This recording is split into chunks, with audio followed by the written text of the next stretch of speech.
Bien, jóvenes, muy buenas tardes. Bienvenidos nuevamente a la Academia CEPREMUNI. En nuestra semana número 4 vamos hoy día a hablar sobre el Imperio Wari y lo que es el segundo desarrollo regional o como John Robb llama, el intermedio temprano, ¿correcto? Que son, digamos, uno de los periodos también que vamos a estudiar como parte del desarrollo y evolución de nuestra sociedad. A ver, cuando hablamos del Imperio Wari, Horizonte Medio, hay que tomar en cuenta cuatro cosas fundamentales.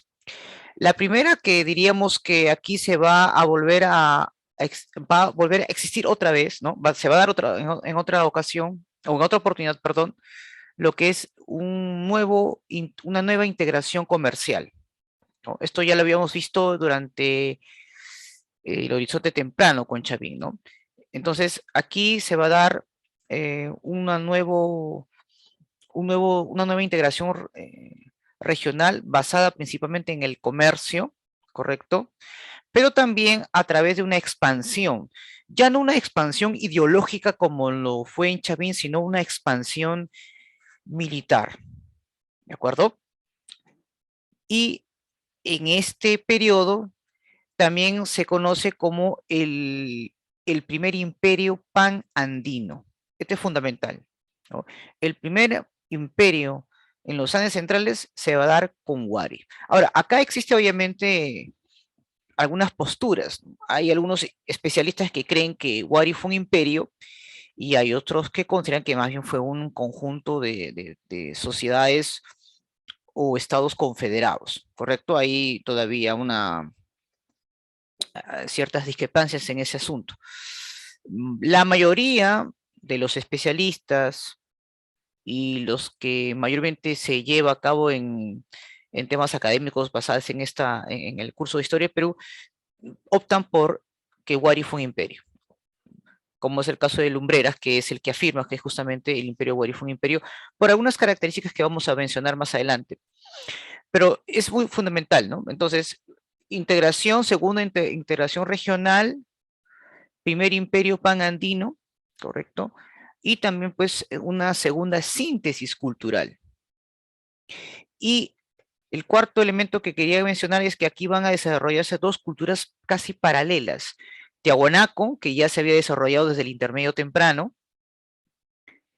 y el imperio Wari propiamente dicho, ¿correcto? Entonces, digamos algo que debemos siempre destacarlo. Muy bien, perfecto. Ahora, mucho dirán, profesor, y en síntesis, profesor, ¿qué yo diría de la cultura Wari? A ver, vamos a ver aquí un rato. Miren, para empezar, su descubrimiento científico fue a cargo de Luis Guillermo Lumbreras, ¿de acuerdo? Fue el que más logró investigar acerca de esta importante cultura. El centro, la base donde se desarrolla la cultura Wari es en la región de Ayacucho. Es más, la capital, Huiñaque, se establece ahí, ¿no? En la ciudad de Huamanga. Y luego, obviamente, con el paso del tiempo se va a expandir en casi todos los Andes centrales. Esta gran civilización, jóvenes, repito, va a ser considerada pues como el primer imperio andino, ¿de acuerdo? Muy bien. De hecho, su organización política fue centralizada, tuvo una eficiente organización socioeconómica, en el cual pues permitió justamente el sometimiento de los demás pueblos, ¿correcto? Ese es algo también que debemos siempre destacar.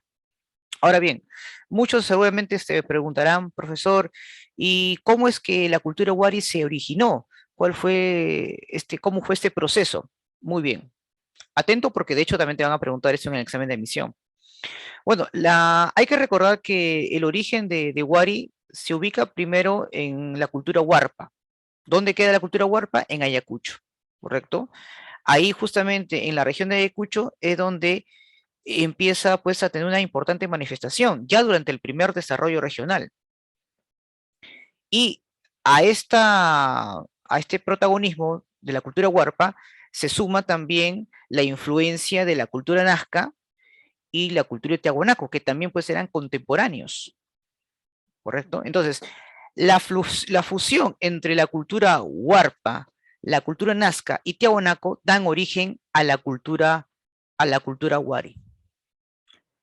Cada cultura va a aportar a Wari. Por ejemplo, Tiahuanaco aporta lo que es la zona urbanística, que es algo que también me había olvidado mencionarles. Una de las cosas que hay que destacar, jóvenes, durante el Oriente Medio es su carácter urbanístico. Muchos se preguntarán, profesor, pero en otras culturas hemos visto civilizaciones que tenían recintos muy bien distribuidos. Te doy la razón. Pero la gran diferencia con respecto al Oriente Medio y los demás periodos anteriores es que durante el Oriente Medio había obviamente una organización, una distribución para determinadas actividades que hacía la población. Es decir, había recintos solamente con funciones administrativas, otros recintos con solamente funciones religiosas o recintos públicos, que cada vez, cada una de ellas están completamente bien distribuidos. Tenían obviamente canales o acueductos, diques o conexiones justamente para lo que corresponde pues a la salubridad pública, ¿no? Teníamos pues acequias muy bien distribuidas, conexiones justamente que tenían una adecuada em, destreza arquitectónica que obviamente en otras culturas no se había visto, ¿correcto?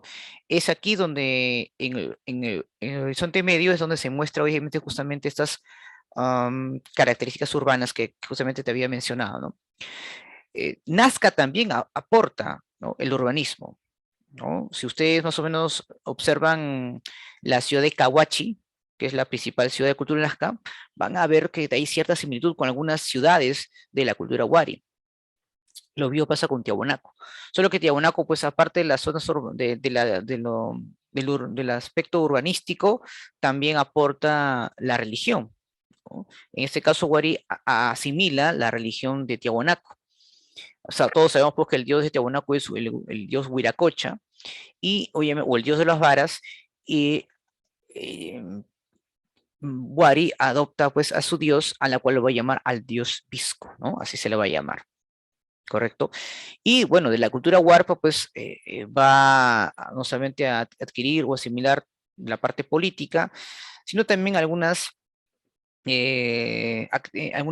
por así decirlo, mm, eh, elementos que van a permitir pues un mejoramiento de los cultivos, por ejemplo los andenes, ¿no? Los andenes obviamente asimila justamente también la cultura Wari, y de Tiahuanaco también. Tiahuanaco también tiene obviamente importantes técnicas de cultivo, ¿no? Los famosos camellones, por ejemplo, que lo utilizaban también para poder realizar sus actividades agrícolas, ¿no?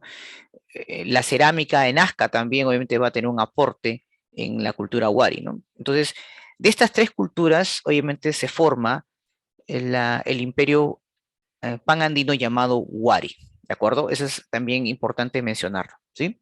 Muy bien, entonces ya hemos conocido un poco acerca de los orígenes, en este caso, de la cultura Wari. Profesor, ¿por qué aquí se cuestiona de que Wari fue un imperio o no? A ver, Luis Guillermo Lumbreras, que es el principal representante que afirma que la cultura Wari sí fue un imperio, él menciona lo siguiente, ¿no?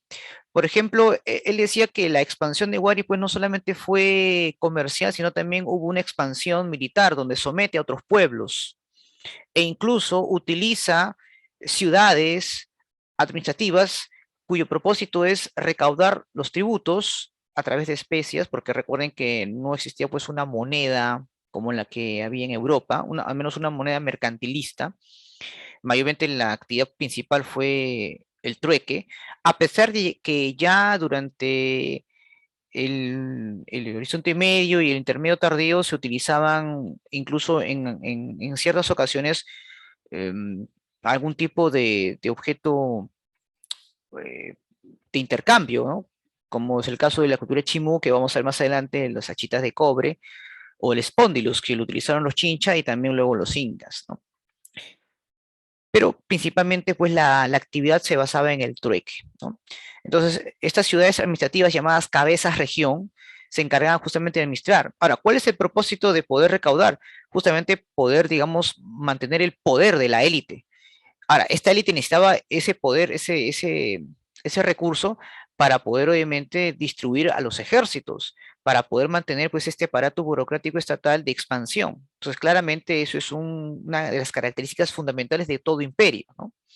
¿Correcto? De recaudar lo suficiente para poder obviamente seguir con su expansión, ya que obviamente el gasto era inmenso. Entonces, los centros administrativos llamados cabezas región, ellos recaudaban pues este tributo para el imperio, ¿no? Que controlaban la región.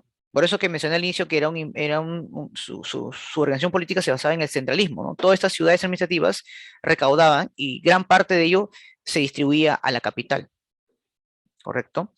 Estas ciudades administrativas eran conocidas como yactas, ¿no? Que eran ciudades importantes, ¿no?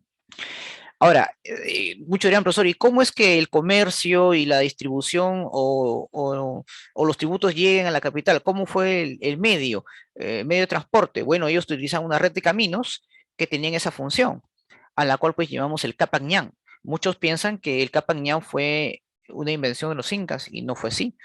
Es más, el idioma que los Wari van a implementar como parte pues, de su control político y social fue el quechua, ¿no? O llamado Runasimi, que luego los incas también lo van a adoptar, ¿correcto? Aquí, por ejemplo, vemos unas importantes cabezas región, ¿no? La más importante siendo fue Piquillacta en el Cusco, pero también tenemos otras, ¿no? En Huarihuilca, Cajamarquilla, tenemos en Pachacamaca, que en Lima también, ¿no? Huiracochapampa, en fin. Ahora, ¿quiénes, profesor, asumen de que el imperio, que Huari no fue un imperio? Bueno, una de las más importantes es sin duda Rushdie, ¿no? Rushdie considera pues que más bien fue una confederación de estados, ¿no? En la cual pues cada estado era autónomo, pero que mantenían pues un vínculo comercial, ¿no? Que eso hacía que tuvieran, perdón, una estrecha relación.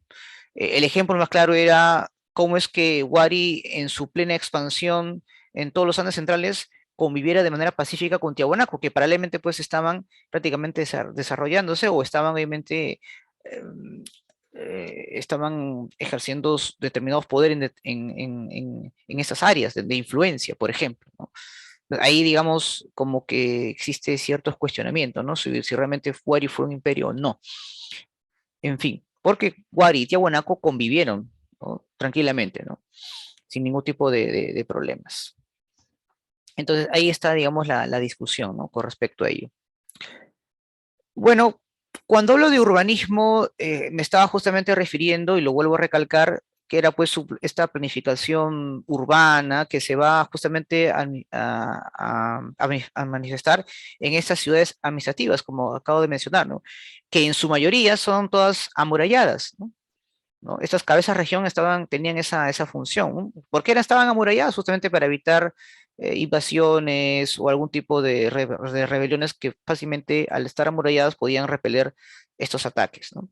Entonces ahí tenemos pues estas principales ciudades cabezas región, ¿no? Pachacamac, Cajamarquilla en Lima, Piquillacta en el Cusco, tenemos Socos en Ica, Cerro Baúl, Moquegua, Huiracochapampa en La Libertad, en fin, muchas de esas cabezas de región tenían esa función, ¿no? De cobrar los tributos y luego enviárselas hacia la capital, ¿no? Que era Huiñaque, que queda en la región de Ayacucho. Esto fue posible gracias justamente a esta red de caminos, ¿no? Que conectaban las principales ciudades al imperio, que favorecía justamente la centralización, el Capac Ñan. Hablemos un poco sobre la cerámica, ¿no? Yo había mencionado pues que en el caso de Wari, Nazca es que el que da, digamos, el mayor aporte en en este aporte cultural, ¿no? Entonces, toda cerámica Wari, de hecho, refleja la influencia de la cultura Nazca, no lo olvides, ¿de acuerdo? Y también, obviamente, de Tiahuanaco, ¿no? Como, por ejemplo, los vasos ceremoniales a la cual llevamos los queros, ¿no? Los queros, obviamente, sabemos que es de la cultura Tiahuanaco, ¿no? Se caracterizó la cerámica por ser utilitaria, polícroma, es decir, utilizaban varios colores, y de hecho, pues las decoraciones se utilizaban figuras geométricas, ¿no? Muy característico, pues, de la cultura nazca y tiahuanaco. Y bueno, ¿qué tipo de representaciones había en esa cerámica, profesor? Bueno, habían pues representaciones zoomorfas, principalmente. En las cerámicas eran grandes, ¿correcto? En forma de urnas o cántaros, ¿correcto? Y ahí tenemos pues los vasos ceremoniales que justamente había mencionado hace poco, ¿no? En cuanto a religión, mencioné influencia de la cultura de Tiahuanaco. Ellos sin duda pues adoraban al dios Viracocha o el dios de las varas, a la cual llamaban el dios Visco, ¿no? No te vayas a olvidar. En textilería, claramente también influencia de la cultura nazca, destacan pues sus famosos tapices, ¿no? Que de hecho están decorados con figuras geométricas, ¿correcto? Muy bien. Profesor, ¿cuál fue la caída de la cultura, en este caso, Wari? Muy bien. Antes de hablar del decaimiento de la cultura Wari, observen la línea del tiempo. Prácticamente, pues, Wari empieza pues a desarrollarse justamente mientras que en Europa se estaba dando lo que es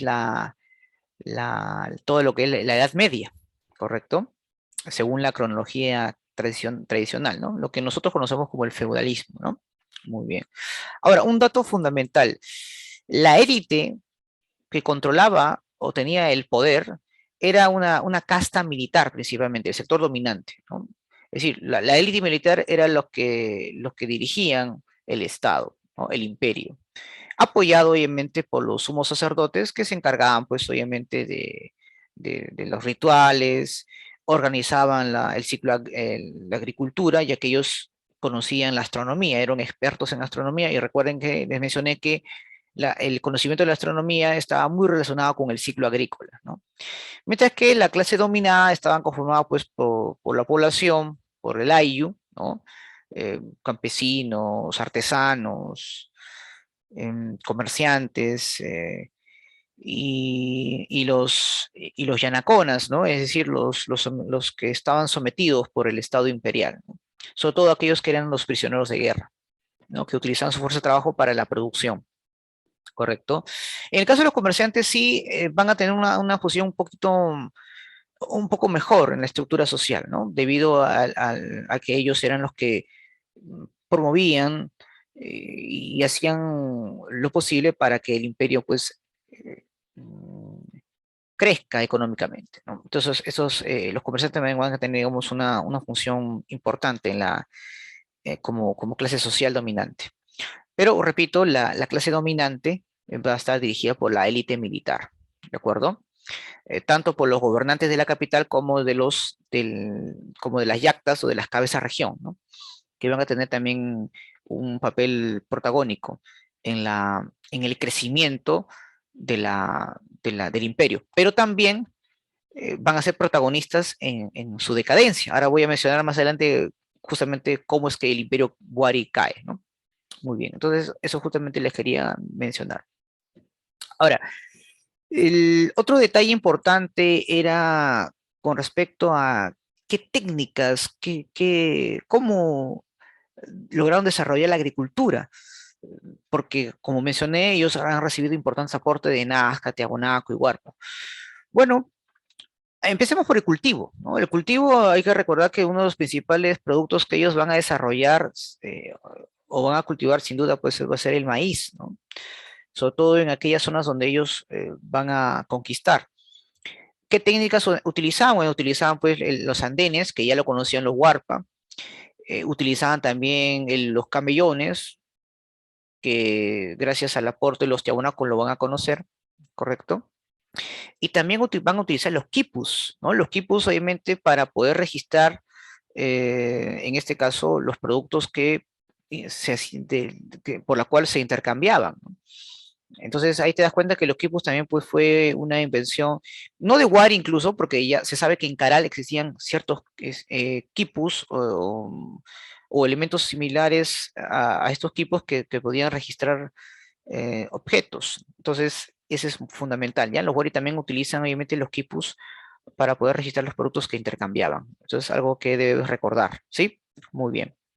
Eso es justamente lo que quería yo mencionar con respecto pues a los productos, a las técnicas que utilizaban, ¿no? Muy bien. Ahora, mm, ¿cuál es el factor por la cual decae Wari? A ver, vamos a mencionar tres factores, ¿no? Uno que tiene que ver el factor climático. Algunos estudiosos consideran pues que una de las causas por la cual Wari decae es porque hubo un importante fenómeno del Niño, ¿no? Que generó pues sequías, inundaciones en diferentes regiones del antiguo Perú. De hecho, que afectó la producción agrícola, ¿no? La pesca, la agricultura, la ganadería, etcétera. Y eso impidió pues que los tributos pues, lleguen a la capital. Ahora bien, hay dos factores, interno y externo, que también ocasionaron la caída del Imperio Wari. Empecemos con el factor interno. Va a haber una guerra entre las cabezas región y la capital. Es decir, una guerra entre Uñaque y las cabezas región y las yactas por el control de los excedentes agrícolas. Es decir, las regiones se van a sublevar contra la capital. El otro factor que es externo es que justamente como consecuencia pues de las inundaciones, sequías, hay obviamente hambruna, es decir, hay situaciones que complican a la población, por lo tanto se van a dar grandes migraciones, ¿no? Va a haber, muchos pueblos van a migrar, ¿no? Es decir, va a haber migración, por ejemplo, por parte de los chancas, los yaros, y otros pueblos del altiplano, en la cual pues van a invadir lo que todavía era el Imperio Wari. Van a lograr incursionar en estos lugares. Algo similar a lo que pasó con Roma, cuando los bárbaros pues invaden la zona periférica del Imperio Romano, ¿no? Algo muy similar, ¿no? Entonces, estos tres elementos que acabo de mencionar ocasionaron la caída del imperio, ¿no? Del Imperio Wari, ¿correcto? Muy bien. ¿Qué pasó después, profesor? Bueno, pasa pues de que empiezan a haber culturas con sus propias características, mmm, elementos culturales propios que van a destacar. Y a esto pues se le conoce como el segundo desarrollo regional, o también llamado intermedio tardío, ¿no? Aquí, por ejemplo, puedes ver algunas importantes culturas, ¿no? Tenemos Chachapoyas, Lambayeque, Chimuca, Jamarca, Huancas, Chancas, Aymaras. Los cusqueños también llegan a esta zona. Eh, Recuerden que la etnia inca no proviene del Cusco, sino del altiplano, ¿no? Migran hacia esta ciudad, los chincha, la cultura Ichma, en fin, ¿no? Entonces, profesor, ¿qué vendría a ser el segundo desarrollo regional o intermedio tardío? Bueno, es un proceso o es un periodo en el cual pues se desarrollan estados, en la cual su influencia va a ser, se va a limitar pues a su región, pero que van a tener características propias, ¿no? Es decir, son estados que se van a desarrollar de manera autónoma, ¿no? Y que al final pues sucumben ante los incas, ¿no? Que es donde se forma pues el segundo imperio, pero ya no un imperio andino propiamente dicho, sino un imperio universal, porque va a expandirse mucho más allá de los Andes centrales, ¿no? Recuerden que el imperio inca va a abarcar hasta 6 países, ¿no? Colombia, Ecuador, Perú, Bolivia, Chile y la Argentina, ¿correcto? De todas ellas, obviamente, vamos a estudiar un poco acerca de la cultura chimú, ¿no? Por razones de tiempo. Ahora, 4 cosas que no debes olvidarte del segundo desarrollo regional o intermedio tardío. Estados cuyo, cuyo legado cultural es propio, es decir, van a destacar en determinados elementos. Por ejemplo, en esta época o este periodo, la cultura chimú, la cultura sicán o lambayeque destaca en orfebrería, que es el arte de trabajar los metales, ¿no? Como el oro, el cobre, por ejemplo. Es más, ninguna otra cultura va a superar lo que hicieron Chimú y Sicán en este periodo con respecto a la orfebrería, por si acaso. Son los mejores orfebres del antiguo Perú lo vas a encontrar justamente en este periodo. Pero por otro lado, la cerámica decae. Va a haber un decaimiento de la cerámica. Entonces, la calidad de la cerámica va a empezar a decrecer, ¿no? Es otra característica importante. Y en cuanto a organización política, diríamos pues que van a tener pues también ciertas características propias. Por ejemplo, en Chimú se va a formar un reino. En Sicán es más bien un señorío o curacazgo, por ejemplo. Eso también hay que destacarlo, ¿no? En cuanto a su organización política, también van a haber ciertas diferencias, ¿de acuerdo? Eso es lo que justamente quería mencionar también. Correcto. Bien. Vamos entonces rápidamente a hablar sobre la cultura chimú, ¿sí? A ver, eh, ¿dónde se ubica por la cultura chimú? Bueno, es un reino en la cual su mayor expansión se va a dar pues en toda la costa norte, desde Tumbes, Piura, Lambayeque, La Libertad, Ancas, y llega la influencia incluso hasta el norte de Lima, ¿correcto? Hasta el norte de Lima. La fundación del reino Chimú, pues, se debe a la leyenda de Takainamo, ¿no? Que de hecho es una copia o similitud de la leyenda de Nailam, que justifica justamente el origen de la cultura Sicán. Los Chimú, luego de conquistar Sicán, van a asimilar mucho de la cultura Lambayeque, ¿no? Como el origen legendario y también la orfebrería, ¿no? O la orfebrería, ¿correcto? Muy bien. Eh, en cuanto a la capital, la ciudad más importante va a ser Chanchan, que significa sol, sol, en el lengua muche. Recuerda que los Chimú va a asimilar mucho también de la cultura moche en su momento, ¿no? Y bueno, recordemos pues que Chanchan es la ciudad de adobe más grande que hay en Sudamérica, es extenso y, repito, fue hecha principalmente de adobe, ¿correcto? En cuanto a economía, diríamos pues que ellos desarrollaron pues un sistema hidráulico. Es importante recordar pues que ya durante el intermedio tardío también lograron desarrollar o perfeccionaron lo que es la ingeniería hidráulica, ¿correcto? Entonces ellos desarrollaron pues, repito, un sistema hidráulico para poder irrigar sus valles y poder realizar las actividades agrícolas correspondientes, ¿no? Ahora, ellos también utilizaron algunas técnicas como los huachaques, por ejemplo, que eran las famosas chacras hundidas, y lo hacían básicamente en suelos pocos productivos. Es decir, ellos aprovechaban todo tipo de terreno para poder cultivar, ¿no?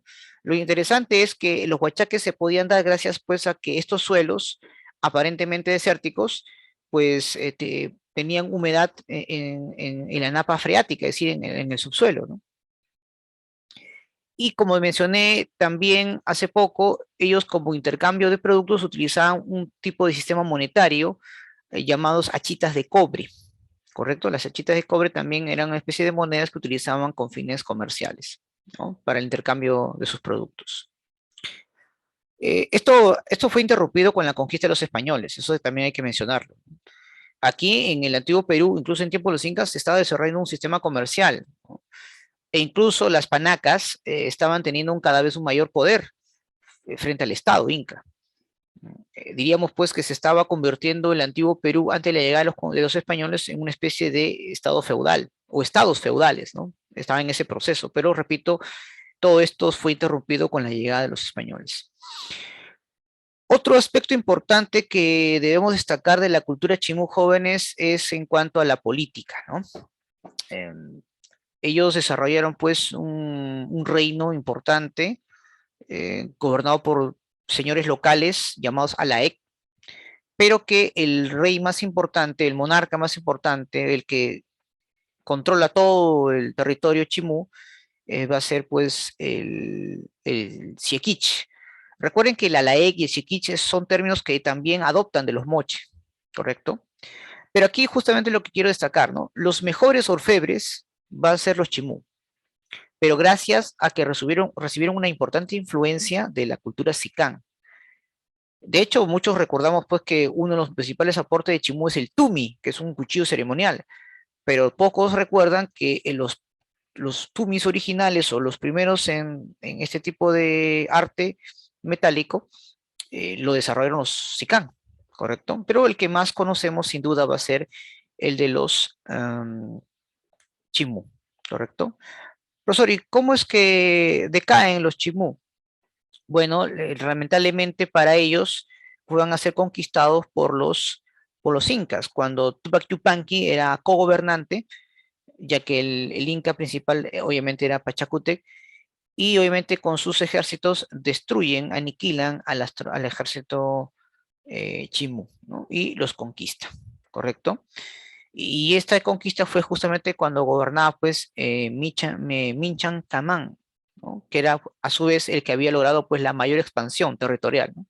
Pero con la llegada pues de los incas, el último Xequich sucumbe ante las fuerzas del ejército inca dirigidas por Tupac Yupanqui, ¿correcto? Cuando Pachacuti, repito, era el inca gobernante. ¿De acuerdo? Muy bien. Aquí, por ejemplo, vemos pues algunas técnicas que utilizaban para realizar la orfebrería, ¿no? El laminado, la filigrana, por ejemplo, que permitieron pues que realizar estos objetos muy apreciados hoy en día, ¿no? Correcto. Muy bien. Ahí tenemos, por ejemplo, también en cuanto a la cerámica, ¿no? Ahí es monócroma, por ejemplo, ahí tenemos pues el huaco silbador, por ejemplo, uno de ellos que es muy característico pues de la cultura chimú. Ahora, esto tampoco no es algo de invención de ellos, ¿no? Ya la cultura pucará en su momento también habían desarrollado estos huacos silbadores. ¿Por qué silbadores? Porque en el viento, pues, estos huacos o estas cerámicas empiezan a tener un sonido, ¿no? Como un silbido. Interesante, ¿no? Entonces también que es algo que debemos siempre conocer, ¿no? Con respecto a esta importante cultura. Muy bien, chicos. ¿Alguna pregunta, alguna inquietud de repente hasta aquí con respecto al horizonte medio y al segundo desarrollo regional o intermedio tardío?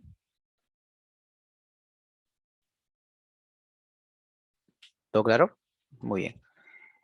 Entonces, una pequeña pausa y retornamos en Historia Universal. Vamos a hoy a hablar sobre Grecia y Roma, ¿de acuerdo? Muy bien.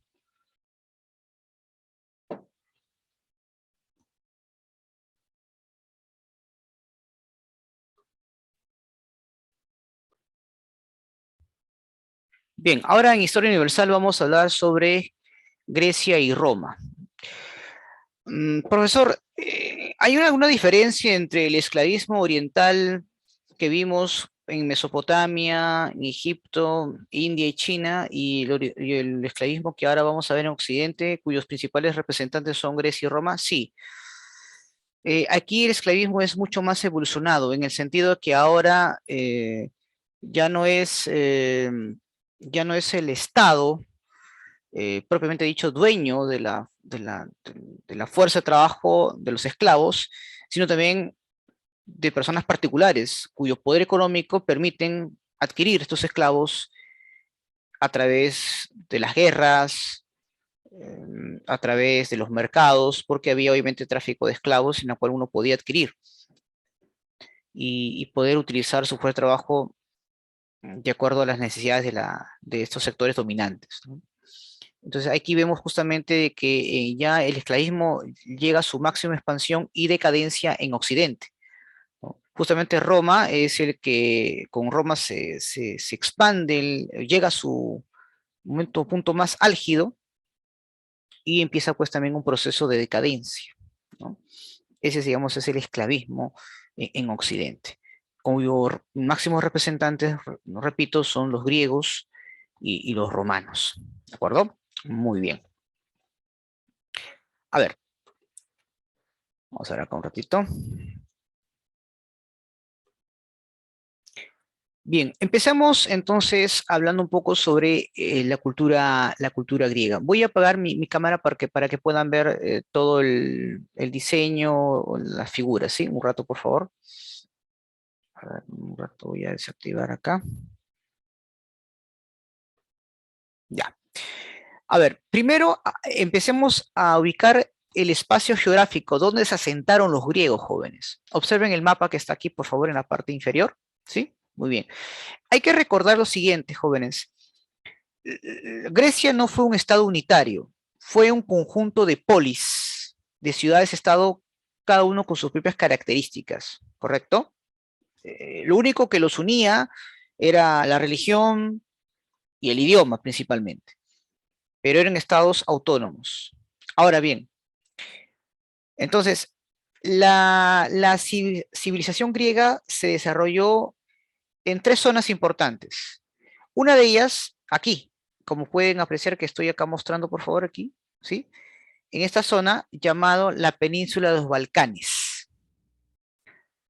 Por esa razón se llama a esta zona Grecia continental, porque los Balcanes pertenecen al continente europeo. ¿correcto? Muy bien. También llegaron a colonizar algunas islas del mar Egeo, que es esta de acá. Por esa razón se le va a llamar Grecia insular. Y también van a sentarse en las costas de Asia Menor, que está aquí. Muy bien. Y por último, van a también colonizar el sur de la península itálica, a la cual se le va a llamar a esta zona Magna Grecia. Acuérdense de lo que acabo de mencionar porque también van a preguntarte en cualquier examen de admisión, ¿no? La Magna Grecia es aquellas colonias griegas que se van a asentar en la parte sur de la península itálica. ¿Correcto? Muy bien. Como toda civilización, vamos a ver su proceso histórico. Por ejemplo, tenemos lo que es el periodo prehelénico, es decir, aquellas culturas que se desarrollaron antes de la llegada de los griegos, porque así también se les conoce. Es más, ellos así se hacían llamar helenos. La palabra griego eh, o Grecia, quien pone ese término, van a ser los romanos, ¿no? Los griegos, como los conocemos, ellos se hacían llamar helenos, porque ellos provenían de un héroe legendario llamado Helen. Es más, todo esto para ellos era la Hélade, ¿correcto? Y repito, eran ciudades-estado autónomos. Cuando veían pues en peligro que otros pueblos distintos a ellos podían ocasionar su destrucción, se unían, hacían pactos, alianzas. Pero por lo general, pues cada uno vivía de acuerdo a sus propias normas, características e incluso peleaban entre ellos también. ¿Correcto? Muy bien. Veamos entonces un poco acerca de primero de las civilizaciones antes de la llegada de los helenos. Veamos entonces primero con el periodo cretense, aquí está, ¿no? Periodo cretense o también llamado periodo minoico. Se desarrolló pues allá entre el año 2500 al 1500 antes de nuestra era. ¿Qué elementos podemos rescatar de este periodo, profesor? Bueno, los primeros habitantes fueron los llamados pelasgos, que van a sentarse en la isla de Creta. Acá está, la isla de Creta. Y aquí se van a formar varios reinos. Entre los más importantes, pues, el reino del legendario rey Minos, ¿no? De ahí viene, pues, la palabra minoico también. Ellos van a ocupar, repito, la isla de Creta y van a fundar, pues, importantes ciudades, centros urbanos espectaculares, como por ejemplo Noxos y Faistos, que fueron dos de las más importantes ciudades. Y aquí es un dato importante que también te van a preguntar en cualquier examen de admisión. Los cretenses se basó en un estado teocrático, perdón, talasocrático, jóvenes. ¿Por qué talasocrático, profesor? Porque su poder político estaba basado en el control comercial y en la supremacía marítima. Ellos comercializaban, por ejemplo, con los egipcios cobre y otros productos. Entonces era un gobierno talasocrático, es decir, el poder, la clase dominante estaba muy vinculada al comercio marítimo, ¿de acuerdo? No, no lo vayas a olvidar. Ahora, a nivel cultural, ellos destacan porque ellos desarrollaron una escritura silábica denominada lineal A. Para muchos eran, profesor, la escritura tiene que ver con el comercio, claro, porque recuerden que el origen de la escritura en la humanidad se debe gracias al desarrollo comercial, porque había una necesidad de registrar los productos que se intercambiaban en ese tiempo. Y los cretenses, grandes navegantes, grandes comerciantes, pues sin duda van a también a desarrollar la escritura. Lamentablemente para los cretenses, allá por el año 1500 antes de nuestra era, van a ser invadidos por los aqueos, que van a llegar a la península balcánica, van a fundar una serie de reinos como Micenas, Tebas, Ítaca, Atenas, pero de todas estas, la que más va a destacar justamente va a ser Micenas. Por eso es que a este se le conoce como el periodo micénico, ¿no? Ellos vienen obviamente de la parte de Asia Central, ¿no? Los aqueos. Y bueno, lograron derrotar pues a los cretenses y asimilaron mucho del conocimiento justamente de ellos. Muchos se preguntarán, profesor, ¿y cómo es que los aqueos logran destruir pues una gran civilización? ¿No contaban con un ejército? No, por supuesto que sí lo contaban, pero los aqueos obviamente traían armas que los cretenses no tenían, que era el arma hecha de bronce, ¿correcto? Además, pues los aqueos era un pueblo guerrero por excelencia, y lamentablemente pues los cretenses no pudieron eh, combatir o repeler esta invasión. Los pocos sobrevivientes se establecieron en esta zona, y yo sé que tú lo conoces, ¿cómo se llama? Troya. Claro, los cretenses huyen al norte y fundan Troya. Con el tiempo, los troyanos, los descendientes de los cretenses, alcanzaron pues una gran prosperidad comercial, y eso provocó pues una rivalidad con los micenas, con los aqueos, y por lo cual pues se desata la guerra de Troya, que es la que nosotros conocemos en la literatura antigua, ¿sí o no? Claro.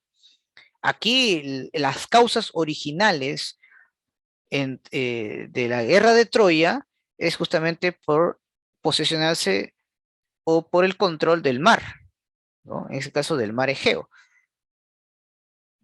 El pretexto fue el rapto de Helena, que todos sabemos en literatura, ¿no? Que nos cuenta, pues, en este caso, Homero, ¿no? Entonces, pero la razón principal fue, sin duda, pues, un tema comercial, ¿no? Y esta vez, pues, los aqueos derrotan completamente, ¿no? Los vencieron completamente a los troyanos, ¿no? Ya la historia ya lo sabemos. Pero bueno, esto no fue un éxito total de los micéticos por siempre, ¿no? Allá por el año 1100 ocurren nuevas invasiones a la península de los Balcanes, a, a Asia Menor, por parte de otros pueblos indoeuropeos, como el caso de los dorios, los jonios y los eolios, que son justamente los que van a fundar la antigua Grecia, ¿no? Los helenos, son los helenos, así es, ¿no? Los dorios, los jonios, los eolios son los helenos, ¿no? Ellos derrotan a los aqueos porque cuentan con armas superiores a la de ellos, como es el caso del hierro y los carros de guerra. ¿Correcto? Muy bien. La mayoría de los dorios y jonios se desarrollaron aquí en la península balcánica. Los eolios llegaron a ocupar también Asia Menor, ¿no? Correcto. ¿Aniquilaron a los aqueos totalmente? No, no los aniquilaron, lograron tener, digamos, al inicio un encuentro agresivo, pero luego se van a ir acoplando porque los aqueos también son, digamos, de esta rama étnica, parientes cercanos a los indoeuropeos, ¿no? A los dorios, a los jonios. Pero sí esclavizaron, pues, a los que no eran de ese grupo étnico, como es el caso de los pelasgos, por ejemplo, los orientes que estuvieron aquí, que eran parte de la servidumbre de los aqueos, fueron esclavizados completamente por los nuevos invasores. Ahora, esta oleada de invasiones se le va a llamar el periodo oscuro, por dos sencillas razones, jóvenes. Primero, porque no hay muchas evidencias de este periodo. Los arqueólogos han tenido muchas dificultades para conocer bastante sobre este proceso histórico, porque en este conflicto, en estas invasiones, se destruyó completamente todo. Arrasaron con todo lo que había aportado los cretenses y los micénicos, que habían asimilado mucho de la cultura anterior. Por esa razón es que se le conoce pues como el periodo oscuro, ¿no? Hay pocas evidencias y todo lo que se pudo conocer fue destruido, ¿no? Hubo un retroceso cultural tremendo en esos años. Ya con el paso del tiempo, cuando ya los helenos se estaban asentando, empieza pues a darse un resurgimiento, ¿no? De las polis, ¿no? De las ciudades-estado. de las que más destacan justamente van a ser Atenas y Esparta, porque van a haber muchos ciudades-estado, pero las que más van a destacar, repito, va a ser Atenas y Esparta. Por algo, pues también se le conoce como, en este caso, los ojos de Grecia. Justamente en el periodo arcaico es donde se establecen las polis, va a haber una nueva colonización en Asia Menor debido a la expansión de la población, de las necesidades básicas que necesitaban de tener tierras. Por otro lado, también se va a dar una expansión comercial, donde ahora pues los grupos dominantes van a ser los que se dedican a esta actividad, ¿no? Al comercio marítimo. De ahí justamente viene una controversia, una disputa entre la aristocracia y las demos, ¿no? Donde prácticamente buscaban cuál de estos sectores era la que debía tomar el control del Estado. Esto se va a dar justamente en Atenas. Y ahí es donde en Atenas pues surge la democracia. Y la democracia, ¿quién la dirigía? La élite de poder basada en el comercio marítimo. La democracia, es cierto, se origina en Atenas, pero es una democracia esclavista, una democracia solamente que solamente un sector de la élite se beneficia del poder político, desplazando a la aristocracia del poder, ¿no? Del dominio del Estado. Eso lo vemos bastante, por ejemplo, en el periodo, si hablamos de filosofía, en el periodo antropológico y el periodo cosmológico, ¿no? Recuerden que ahí va a haber justamente una controversia entre Sócrates, ¿recuerdan ello? ¿No? Sócrates que defendía la aristocracia y, y los sofistas, en este caso, a ver, un sofista que conocen, a ver, ustedes que están con filosofía, a ver, vamos, dígame un filósofo, un sofista conocido que va a discutir con Sócrates, vamos. ¿Se acuerdan de Protágoras, no se acuerdan? No. Protágoras obviamente defendía la demo, ¿no? A la democracia. Justamente en el periodo antropológico la discusión era quién debería gobernar, ¿no? La virtud, ¿no? ¿Se acuerdan? ¿Quién debería gobernar? ¿La élite, la aristocracia, que ya por ser de grandes familias ya tiene ese privilegio? ¿O por la capacidad misma de la demo que puede en este caso aprender a gobernar, ¿no? El aprendizaje. Y al final pues gana la demo porque empezó pues a tener un poder económico inmenso, ¿no? Bien. Y ahí pues se dan esas pugnas políticas, ¿no? Entre la democracia y la aristocracia, al final gana pues la democracia. Muchos piensan que la democracia pues nació pues con una especie de, de, de, de una reivindicación del pueblo. Eso es falso, ¿no? Esta democracia surge obviamente en la cual un sector de la población se beneficia justamente de ello, ¿no? Ya la democracia pues luego va a tener pues un proceso evolutivo, ¿no? Porque una cosa es la democracia esclavista de ateniense y otra cosa es la democracia de hoy en día, ¿no? De la actualidad, ¿no? No hay muchas diferencias en cuanto a que igual pues siempre el poder está pues en manos de unos cuantos, ¿no? Eso está claro, ¿no? Pero al menos le da una mayor participación al ciudadano, porque en esa época solamente era considerado ciudadano aquel que era ateniense y aparte tenía privilegios siempre y cuando tenía poder económico, porque no todo ateniense tenía la posibilidad de poder incursionar en la vida política, eso está clarísimo. Y como parte pues de este proceso evolutivo en el ámbito político se van a dar importantes reformas, principalmente en Esparta y en Atenas, ¿no? En este caso, Licurgo fue uno de los principales reformistas. Todo lo que hoy día vamos a conocer de Esparta es gracias a Licurgo, y lo mismo con Solón, y también Clístenes, que fue el promotor de la democracia en Atenas. Justamente en el periodo arcaico se organizan los Juegos Olímpicos, bueno, los Juegos Panhelénicos en realidad, ya que son 4 juegos, de las que todavía sobrevives son los Juegos Olímpicos, ¿no? El periodo clásico se le llama jóvenes así debido a que los estados griegos, principalmente Esparta y Atenas, empiezan a tener un poderío importante, una influencia en la región. Sobre todo Atenas en el ámbito cultural, ¿no? Aquí justamente aparecen pues los grandes filósofos, matemáticos, sabios, etcétera, ¿no? Pero justamente este periodo clásico, para poder pues lograr una mayor expansión, Atenas se atreve a realizar pues una guerra contra el Imperio Persa, a la cual pues se le llama esto las guerras médicas, que se va a dar pues entre el año 492 al 449 antes de nuestra era. Es un conflicto militar pues que se ve en todas las ciudades-estado dirigidas por Atenas, ciudades-estado, a las polis, dirigidas por Atenas, contra el Imperio Persa. ¿Cuáles fueron las causas, por ejemplo, por las guerras? Bueno, de hecho, temas político y económico. Una de las causas, por ejemplo, fue sin duda pues el expansionismo persa, que buscaba pues obviamente tomar el control total de Asia Menor, que estaban bajo su dominio. Y por otro lado, Atenas, que buscaba asegurar el control comercial del mar Egeo. Es más, Atenas logra asusar a los pueblos, a los colonos de Asia Menor, para que se rebelen contra el Imperio Persa. Y esto pues provoca la ira de del Imperio Persa, y Atenas pide apoyo de las demás ciudades-estado y todos se van a la guerra. ¿Cuántas guerras hubo, profesor? Tres. La primera se dio pues a finales del periodo arcaico y las otras dos en el periodo clásico.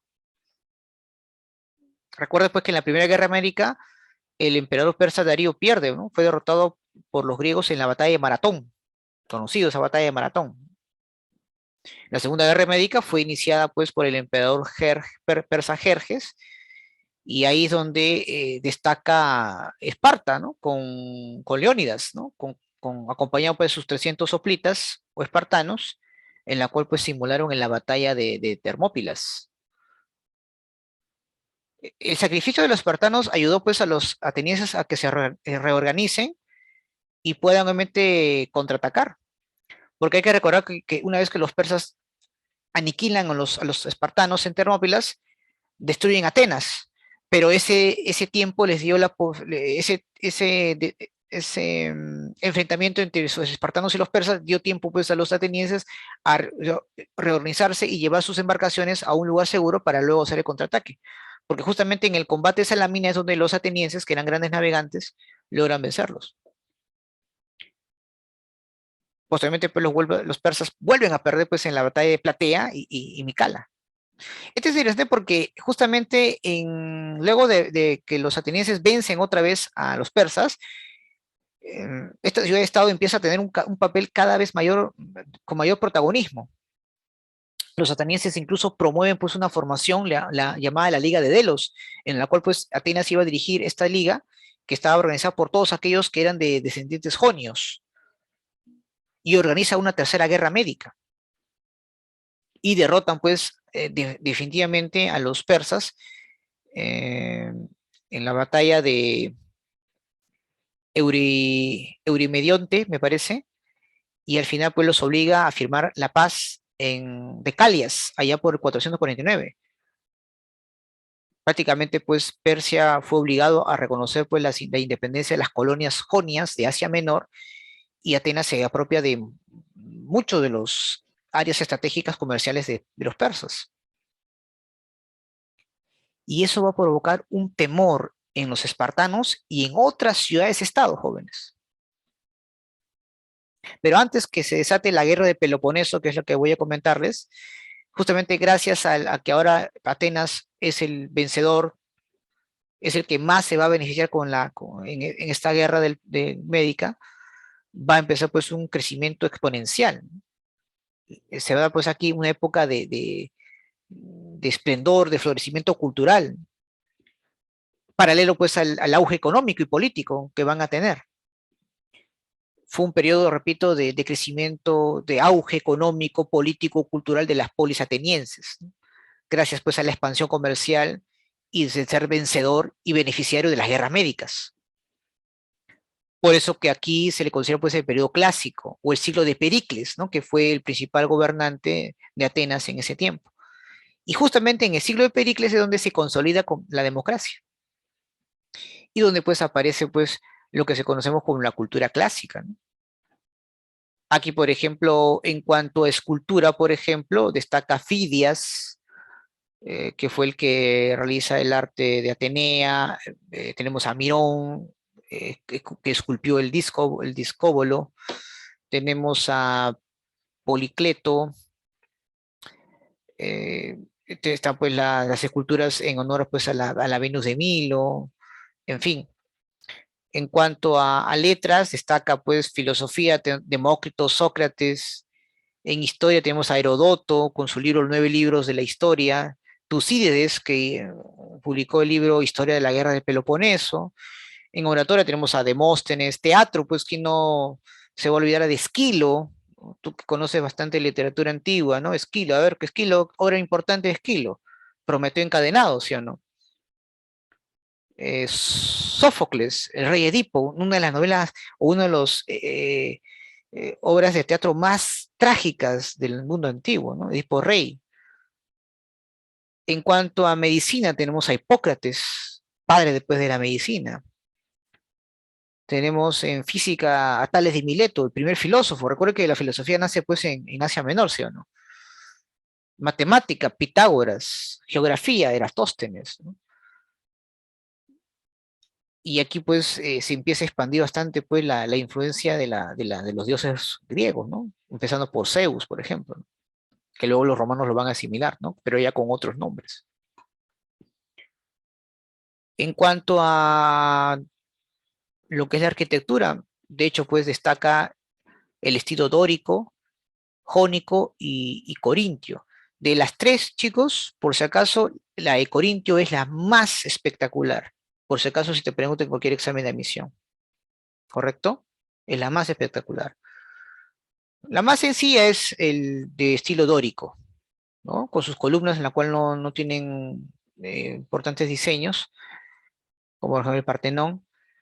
En el jónico sí, las columnas tienen un diseño mucho más elaborados. Por ejemplo, ¿tú cómo reconoces una columna de estilo jónico? Cuando tú ves pues, en la columna una especie de aros, por así decirlo, como que ves aquí, ¿no? Este fue un estilo jónico, ¿no? Ahí ves unos aros ahí, ¿no? Forma de dos volutas, se le llama así. Ahí. Y el Corinto, sí, no, pues ya tiene un diseño mucho mayor, ¿no? Con un diseño más acabado, etcétera, ¿no? Entonces, ese es el diseño corintio, ¿no? Que es el más destacado, ¿correcto? Muy bien. Profesor, ¿y la guerra del Peloponeso cómo se dio? Bueno, hay que recordar pues que tras las guerras médicas jóvenes, Pericles, que gobernaba Atenas, había pues se había encumbrado pues como una principal potencia económica y cultural en el mundo heleno. Y eso provocó pues una preocupación de Esparta y otros pueblos griegos, por lo cual pues forman la Liga del Peloponeso, en oposición justamente a la Liga de Delos. ¿Ah? Si quieres llevarlo esto como algo contemporáneo, es como la Guerra Fría, ¿no? Estados Unidos con sus aliados y la Unión Soviética también con los suyos. Y bueno, esa rivalidad pues llegó a un enfrentamiento directo. Las causas son claras, ¿no? Tiene que ver pues con esta competencia por el control de mercados y por el antagonismo de ambos sistemas, que eran distintos, ¿no? Mientras que Esparta defendía pues una aristocracia militarizada, Atenas pues defendía una democracia, perdón, defendía pues una oligarquía comercial basada en la democracia, eran antagónicos, ¿no? Era como la Guerra Fría, como te mencioné, ¿no?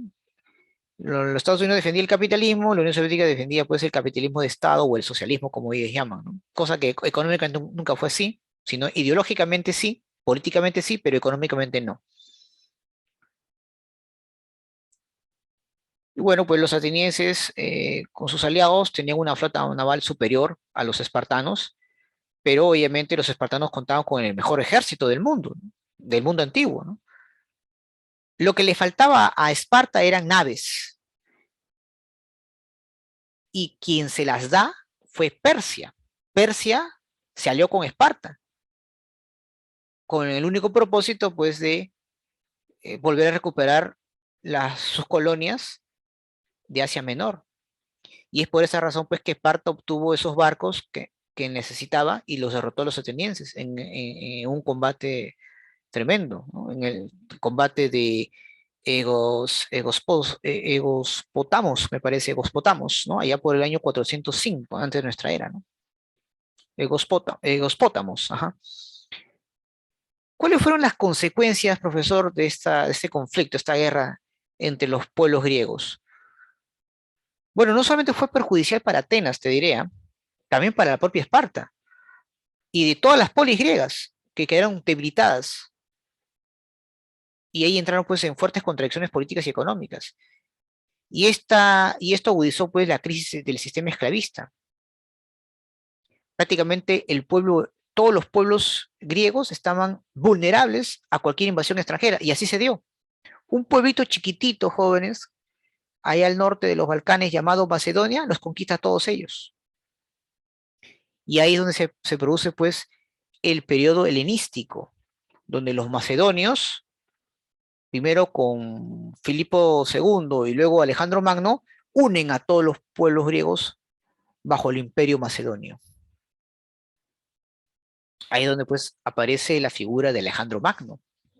Recuerden que la debilidad de Grecia coincidió justamente con la consolidación pues del reino macedonio, ¿no? Que justamente se ubicaba al norte de la península balcánica. El rey Filipo II hizo una campaña militar sobre Grecia, logró derrotarlos a los pueblos griegos en la batalla de Queronea, allá por el año 338 antes de nuestra era. Grecia pues fue unificada bajo la hegemonía de los macedonios. Es más, el Filipo II organiza pues la Liga de Corinto. ¿Y cuál es el objetivo, profesor? Conquistar el imperio persa. Ese era el siguiente paso para Filipo, pero es asesinado. Asume el poder su hijo Alejandro Magno, ¿no? En la cual pues es el que va a lograr esa expansión hacia Oriente.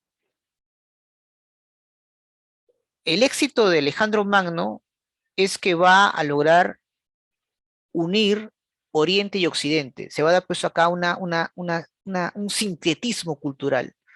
Por eso se llama pues periodo helenístico, ¿no? Se llama helenización en realidad, ¿no? Donde se va a fusionar la cultura occidental y la cultura oriental. Hay que recordar pues que luego que Alejandro Magno vence a los persas,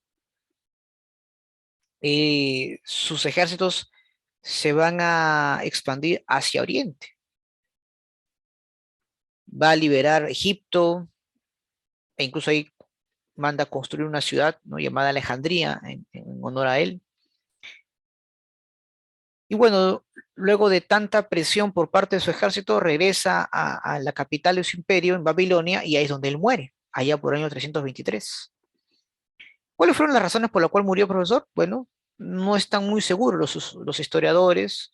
Algunos presumen de que murió víctima pues de la malaria o el paludismo, ¿no?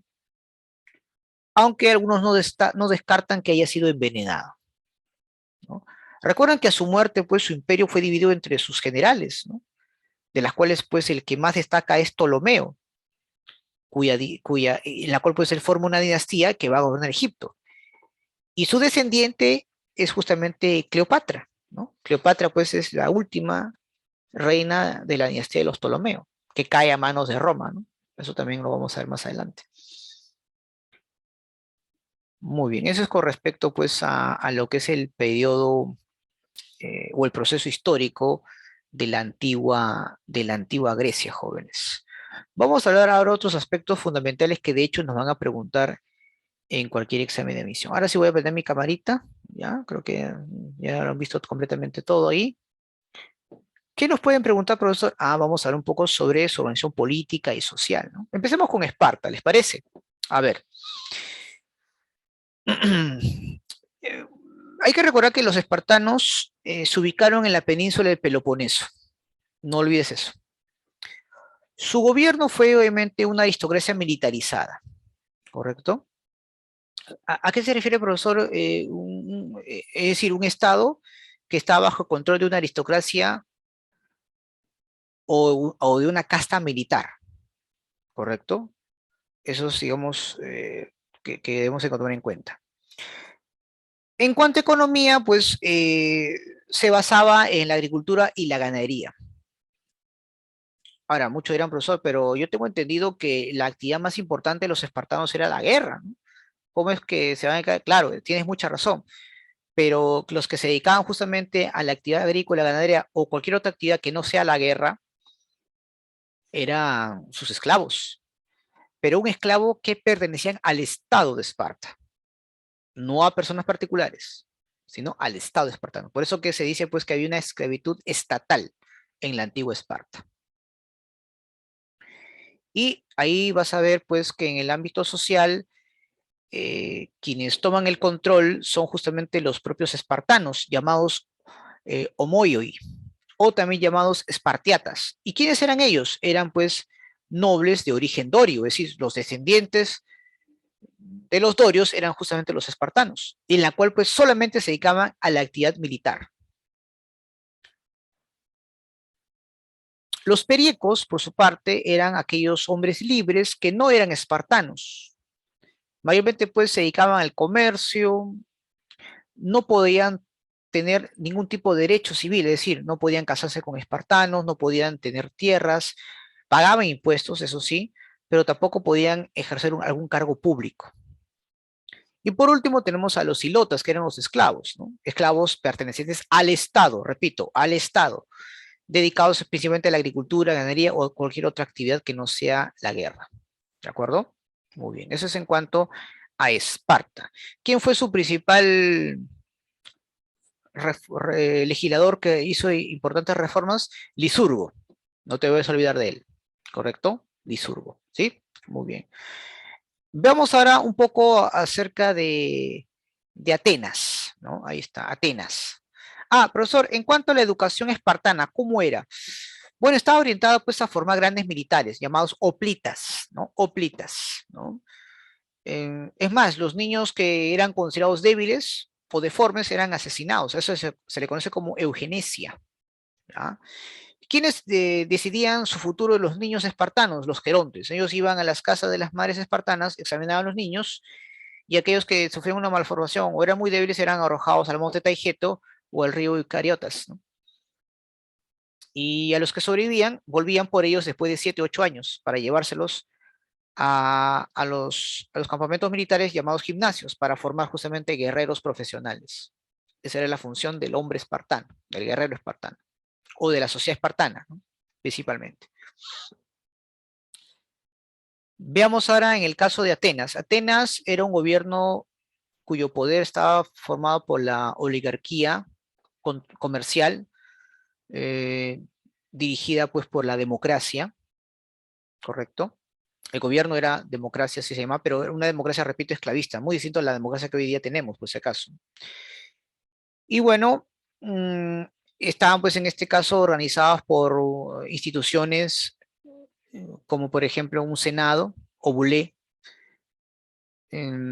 autoridades que gobernaban las ciudades llamados gerontes, o perdón, claro, arcontes, perdón, como el caso de Pericles, que fue un arconte también, una especie de gobernador. Tenían sus tribunales de justicia, como por ejemplo el Areópago, ¿no? Y la Asamblea de Ciudadanos, ¿no? Llamado Eclesia. Ahora vamos a ver más adelante cuando destacamos un poco de la organización política.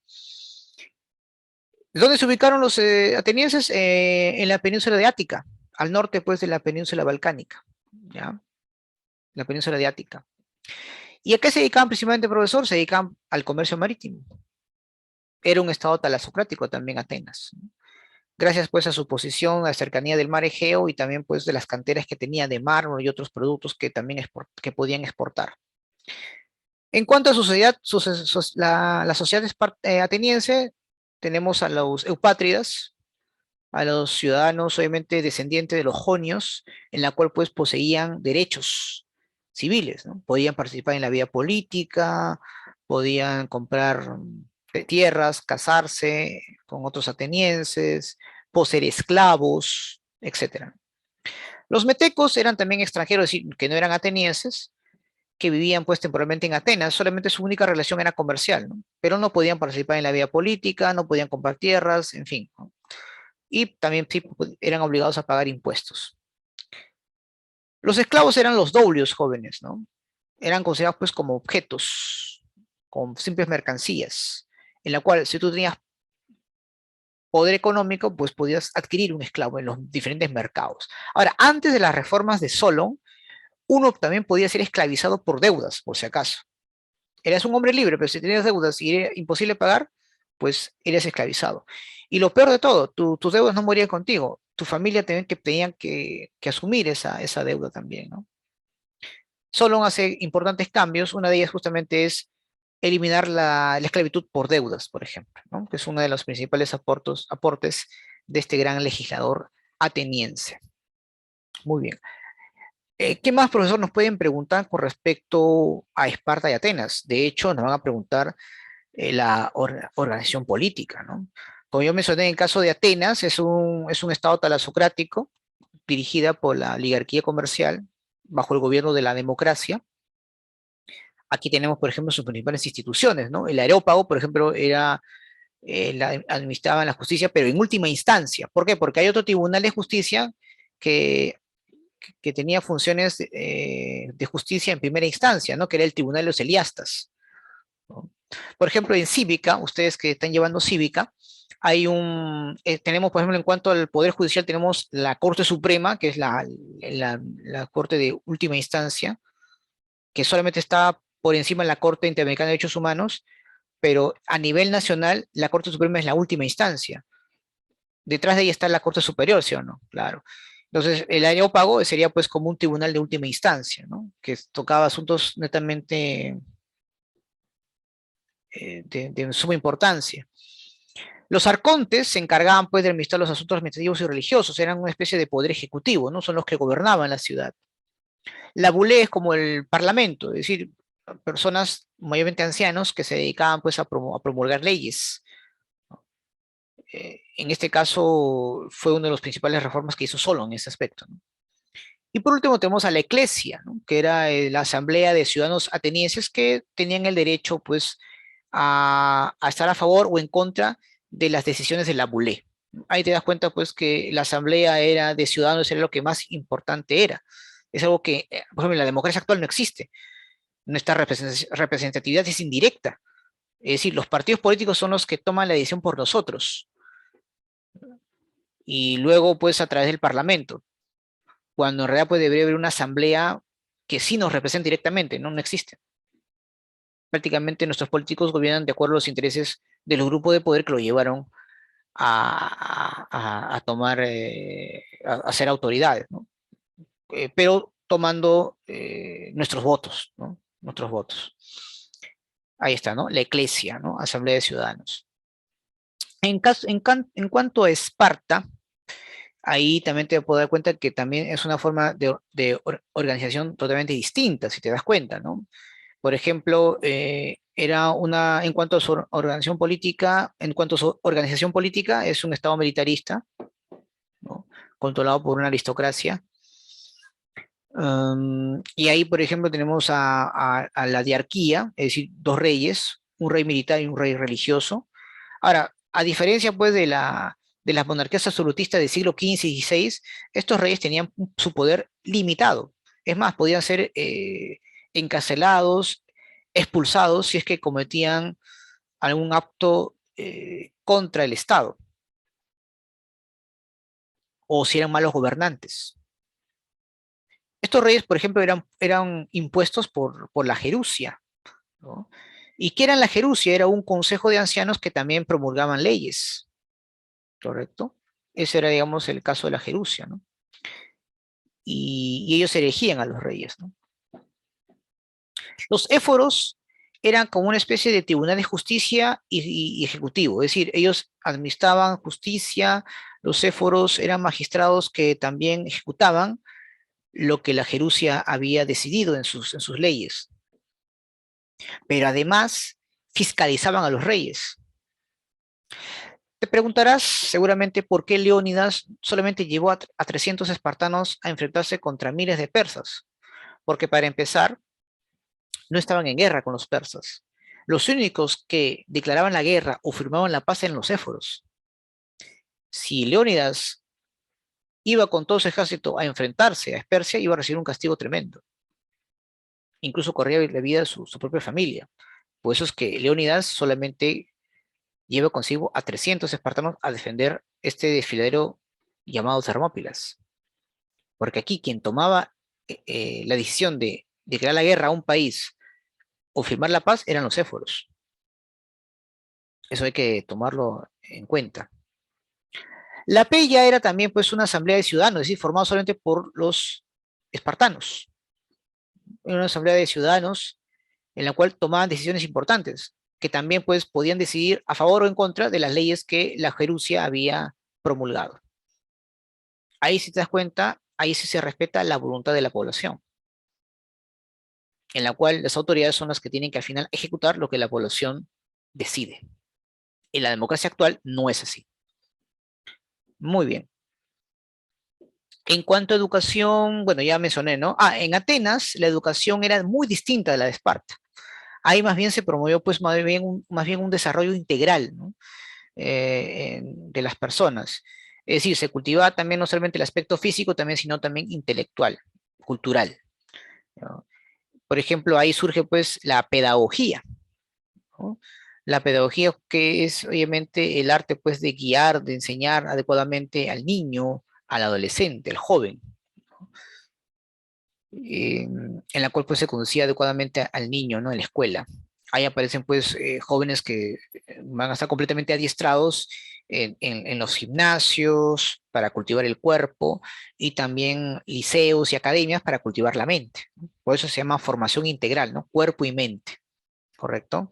Los espartanos solamente se dedicaban pues a la formación militar, ¿no? Solamente en aspecto físico nada más. Muy bien. Entonces, digamos, es un poco la diferencia entre lo que es Atenas y Esparta.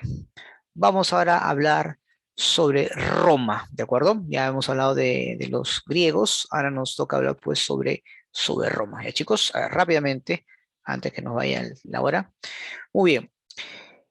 Empecemos con el medio geográfico. Bueno, Roma es una importante civilización que se va a desarrollar en la península itálica, pero en su máxima expansión como imperio va a abarcar pues varios lugares, ¿no? De Europa, norte de África y parte de Asia, ¿correcto? Como toda gran civilización va a estar dividida en, bueno, tiene su proceso histórico, ¿no?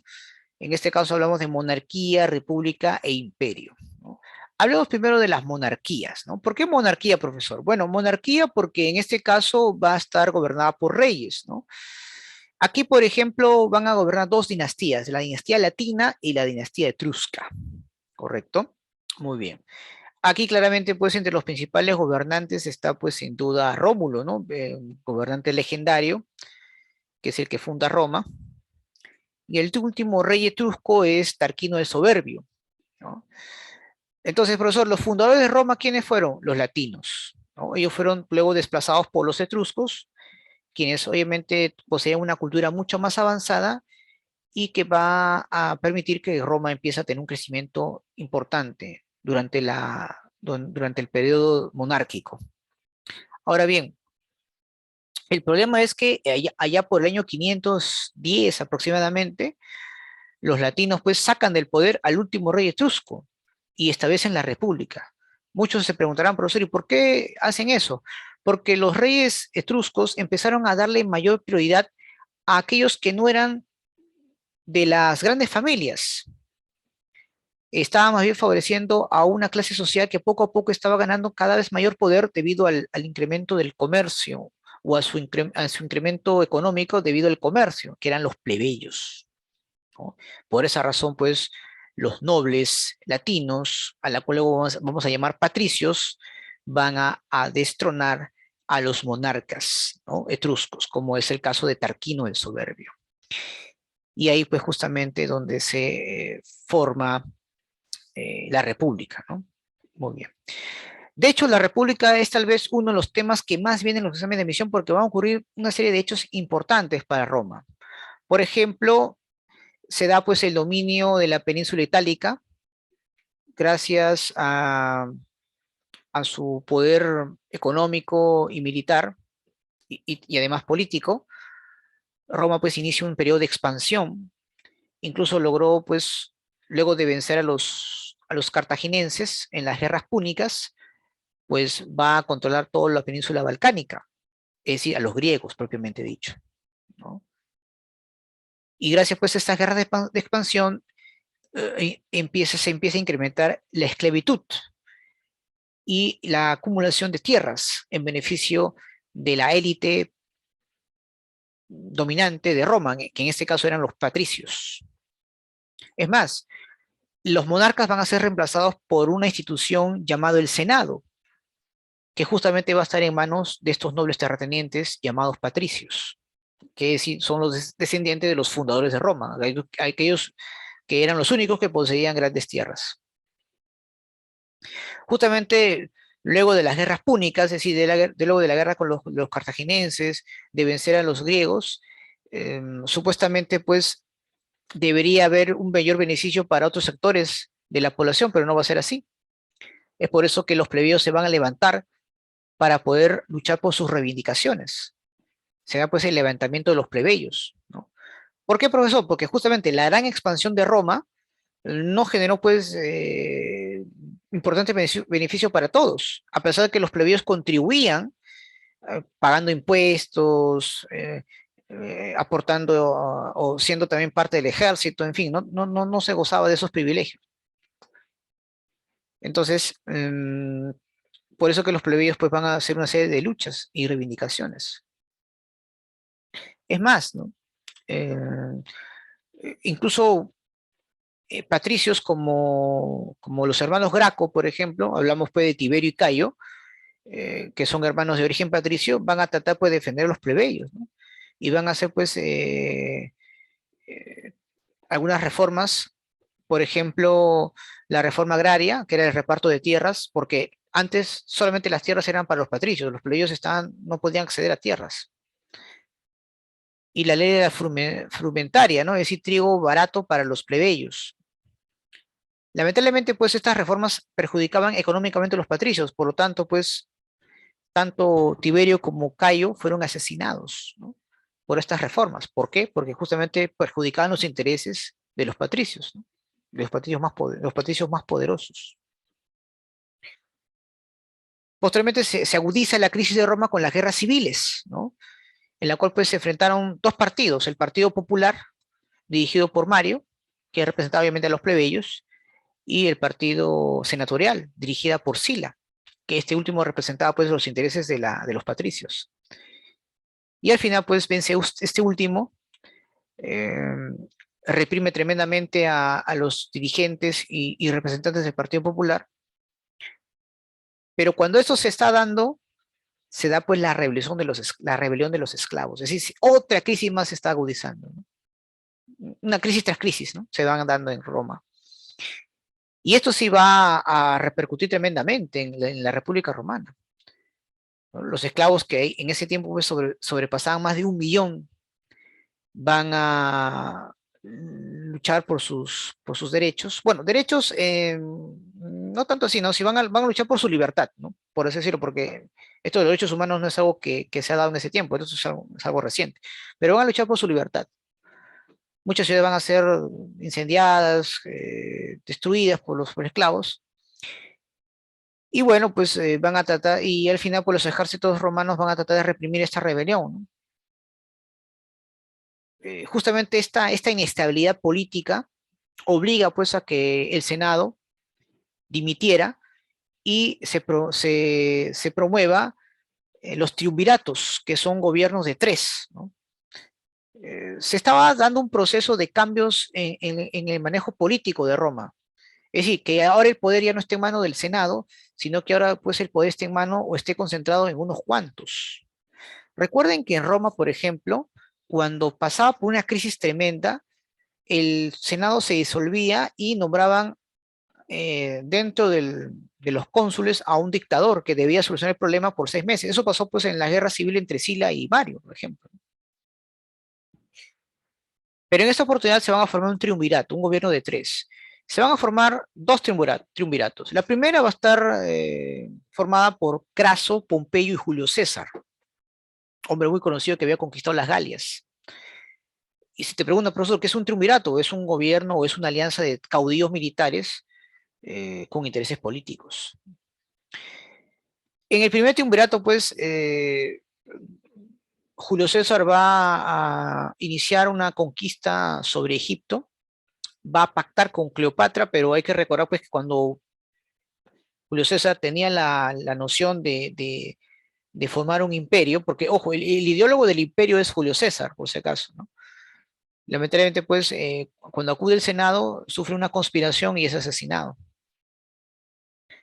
El segundo triunvirato se va a formar entre Lépido, Marco Antonio y Octavio.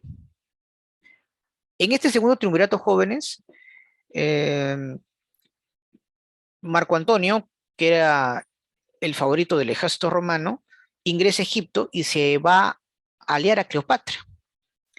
Esta situación lo aprovecha Octavio, luego de desplazar a Lépido, para desprestigiar a Marco Antonio. Utiliza puesto una campaña mediática para inculpar a Marco Antonio de esta afrenta que hace de que cómo es posible que un general romano pacte con una soberana egipcia, que obviamente Roma buscaba tener el control sobre esta nación. Y es por eso pues que Octavio pide apoyo al Senado y declare la guerra a Egipto y acuse a Marco Antonio de traidor, ¿no? Marco Antonio y Cleopatra, recuerden, fueron derrotados en el combate de Accio, ya por el año 31, antes de nuestra era, ¿sí o no? Y Octavio pues acaparó todo el poder, ¿no? Ya no tenía rivales que enfrentar. Y cambia su nombre pues por César Augusto. Él va a ser pues el primer emperador de Roma. Y bueno, el imperio romano pues se da pues a partir del año 29 antes de nuestra era hasta el año 476 después de nuestra era, ¿no? Y el imperio romano vamos a dividirlo en dos etapas o periodos. Tenemos en este caso al periodo llamado Principado o Alto Imperio Romano, que es la parte o es el periodo del apogeo de Roma, y luego vamos a tener pues el periodo denominado Dominado, o también llamado Bajo Imperio Romano, que es el periodo de la decadencia, ¿no? Ahí, por ejemplo, destaca Octavio, César Augusto, recuerden que es el primer emperador romano. Él consolida pues el orden interno de Roma, por eso que su periodo, su gobierno va a ser conocido como la Pax Romana, porque no solamente va a consolidar, no va a haber rivales que van a ser perjudicial para su gobierno, sino que además pues va a favorecer el desarrollo del renacimiento cultural de Roma. Por eso que también a este periodo se le conoce, o esta etapa de, o este gobierno de Julio, de César Augusto, se le conoce como el siglo de Augusto también, ¿no?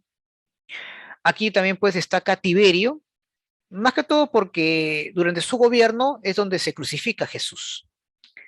Tenemos luego a Vespasiano, que es, inicia, pues, él inicia pues la construcción, ¿no?, del Coliseo Romano, recuerden eso. Tito es conocido por ser muy sanguinario y cruel cuando inició pues una campaña, cuando era militar, contra Jerusalén. Recuerden pues que destruyó esa ciudad. Y como emperador pues inaugura el Coliseo Romano. Trajano es conocido porque bajo su gobierno alcanza pues la máxima expansión territorial del imperio, como puedes ver ahí en pantalla. Caracalla también es conocido porque extiende pues la ciudadanía a todos los hombres libres del imperio, ¿no?, como parte pues de generar confianza y mantener el poder, ¿no? Adriano es conocido también que está dentro de esta por recuperar pues una serie de leyes importantes, pero no va a ser el único. Hay que recordar pues que más adelante ya cuando el Imperio Romano empiece en crisis, Justiniano también va a tratar de asimilar muchas de estas leyes, ¿no?, en beneficio de Roma. Gracias a él pues conocer mucho de las leyes romanas. Luego viene pues el periodo del Bajo Imperio, es una etapa o una época de decadencia, la decadencia de Roma en sí. Tenemos allá a Diocleciano, por ejemplo, en la cual pone fin a la anarquía militar que se mantuvo por varios años, ¿no? E incluso él establece la tetrarquía, ¿no? Es decir, cuatro emperadores romanos. Posteriormente tenemos a Constantino, que para poder mantener el imperio decide darle ciertos beneficios al cristianismo, ¿no? Hay que recordar pues que Constantino para empezar traslada capital a Bizancio, ya no es a Roma, lo rebautiza justamente con el nombre de Constantinopla, y él promulgó el Edicto de Milán, jóvenes. Profesor, ¿qué es el Edicto de Milán? Es una ley que va a favorecer al cristianismo, lo que ahora pues va a haber libertad de cultos. Recuerden que antes pues el cristianismo era perseguido, ¿no? Recuerden pues a Nerón, por ejemplo, ¿no? Que incendia Roma y persigue a los cristianos, por ejemplo. Es más, muchos de lo que hoy día pues son personajes importantes de la Biblia fueron perseguidores de los cristianos, ¿no? Ahí tenemos pues a San Pablo, ¿no? Son Pablo de Taxo, ¿no? Por ejemplo, ¿no? Luego se convirtió a San Pablo. No, Paulo, ¿no? Pablo de Taxo, por ejemplo. En fin, y bueno, pero ya en épocas de Constantino, ahora el cristianismo pues le permite una libertad de cultos, ¿no? Muchos dirán, profesor, ¿y por qué hizo Constantino? Porque se dio cuenta de algo. Él necesitaba mantener el poder de Roma y la única manera era, sin duda, tener el apoyo de la población. Y la gran mayoría de la población en ese tiempo, sobre todo los que estaban fuera de Roma, eran cristianos. Y por lo tanto, era una necesidad de adoptar el cristianismo como parte pues, del Imperio Romano. Pero va a ser el siguiente emperador, Teodosio, que a través del edicto de Tesalónica hace que el cristianismo se convierta pues, en la religión oficial de Roma. El cristianismo se empodera o se consolida como una religión importante gracias al edicto de Tesalónica, es decir, por Roma. Roma obviamente que le da esa consolidación, ¿no? Como religión oficial del Imperio Romano. Y hay que recordar pues que antes que muera Teodosio también divide el imperio en dos, el imperio oriental y el imperio occidental, ¿no? Que va a caer a manos de sus hijos, ¿no? El imperio de Occidente va a estar a mano de Honorio, el imperio de Oriente a manos pues de su hijo Arcadio. Y por último tenemos pues al último emperador romano, Rómulo Augustulo, que fue el último gobernante pues del Imperio Romano de Occidente y que va a ser depuesto por el rey bárbaro Odoacro, rey de los Érulos, allá por el año 476, ¿no? Y ahí pues se pone fin al Imperio Romano de Occidente, ¿no? Ojo, de Occidente, ¿no? Porque el Imperio Romano de Oriente todavía va a vivir pues 1000 años más todavía, ¿no? Muy bien. Vamos a destacar, bueno, en tiempos de la República, sin duda destaca bastante la sociedad romana, ¿no? Ahí vamos a ver la sociedad. ¿Cómo estaba conformada la sociedad de Roma, profesor? Bueno, a la cabeza están los patricios. ¿Y quién eran los patricios, profesor? Bueno, eran nobles terratenientes, descendientes pues de los fundadores de Roma, y la cual detentaban cargos públicos muy importantes, ¿no? Estas familias pues se organizaban en gens, ¿no? Así se le llamaban estas formas de organización que se daban en ese tiempo. Pero repito, los patricios eran los que tenían los principales cargos, ¿no? Senadores, cónsules, etcétera. Luego están los plebeyos, eran de las clases populares, compuestas por artesanos, campesinos, comerciantes. Esos últimos, gracias al poder económico que ejercían, van a luchar por sus reivindicaciones, ¿no? Al inicio, pues, no poseían grandes propiedades, estaban marginados de la participación política, pero con las luchas constantes que van a dar, al final, pues, los patricios ceden y les empieza a dar, pues, una serie de derechos. Luego están los clientes, que eran plebeyos o esclavos liberados, o incluso extranjeros libres, pero que estaban al amparo de un patricio, ¿no? Y bueno, el patricio incluso podía darle protección, trabajo, o incluso podía dar en herencia a aquellos que se acogían, ¿no? a este término, ¿no? de estar a su merced o a su amparo en este caso, ¿no? Entonces, esa era la condición del cliente, ¿no? Un hombre libre, un plebeyo, un extranjero o un liberto, es decir, un esclavo liberado, que estaba obviamente al amparo de un patricio, ¿correcto? Muy bien. Es decir, este patricio se convertía pues en el patrón, ¿no? Que le brindaba pues su protección a cambio de un trabajo, por ejemplo. Y por último tenemos a los esclavos, ¿no? que estaban constituidos mayormente por prisioneros de guerras, eran considerados pues mercancías, ¿no? Y se comercializaban en los mercados, ¿no? Los gladiadores, por ejemplo, eran una especie de esclavos también, ¿no? Que aquellos que vencían esos torneos podían obtener su libertad. Ahora, en cuanto a la esclavitud, dependiendo de la habilidad que uno poseía, su vida pues no era tan triste, por así decirlo, ¿no? Por ejemplo, muchos sabios griegos eran esclavizados por los romanos y debido pues que eran grandes filósofos y tenían grandes conocimientos, muchos de ellos pues eran perceptores o educadores de los hijos de la élite de los patricios, ¿no? De los hijos de los patricios. Y su función solamente era enseñar, por ejemplo. Incluso de acuerdo a algunas cosas que puedas tú destacar, podías obtener tu libertad también, ¿no? Así que, digamos, no todos, no todos los esclavos pues tenían un final eh, terrible, ¿no? Va a depender mucho de la habilidad que tú poseas. Muy bien. Vamos a ir terminando esa parte, chicos. Ah, ya, perdón.